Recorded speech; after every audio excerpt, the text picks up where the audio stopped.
Disclaimer. The contents within this video are supplemental to the safety lessons taught in class by the tech ed teacher and is not the definitive last word on the subject at hand. No person or student should attempt to follow any of the safety guidelines herein or use equipment until they receive safety training from the tech ed teacher within the shop itself and only after completing their safety demonstration and written test.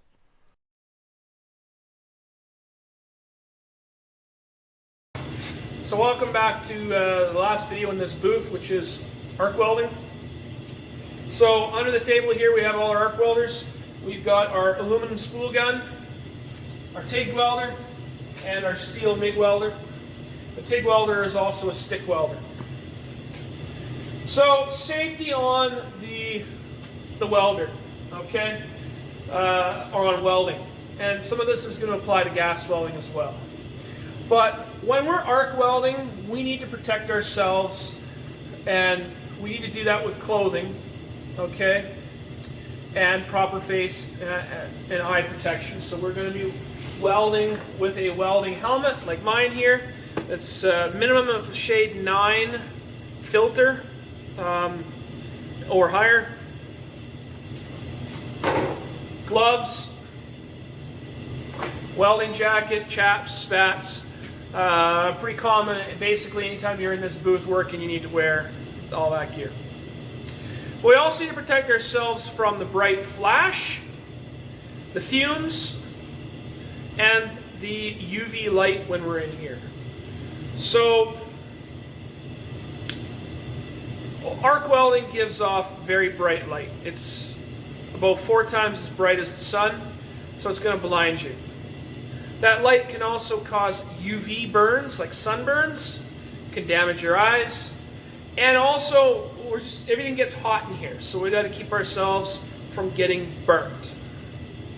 All right, hence hot work markers on everything, and assume everything in here is hot when you touch.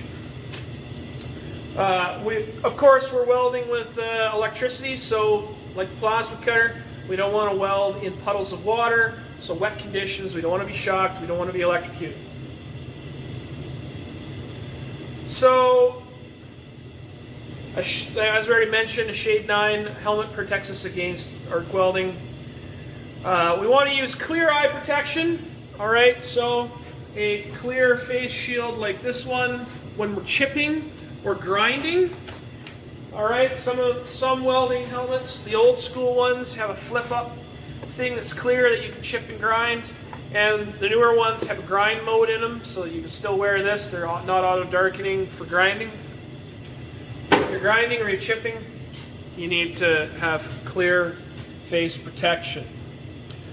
Lots of ventilation needs to be required because the fumes are toxic to us. Alright. And we need to be able to remove those fumes so we don't get sick.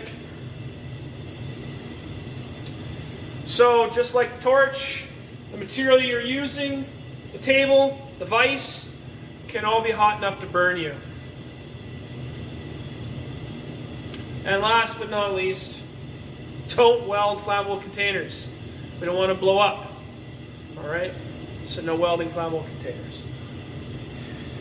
I'm not going to give you a demonstration of welding because you can't see anything because the arc, it just causes the camera to just go crazy. So when it's time for you to weld, you'll do that yourself.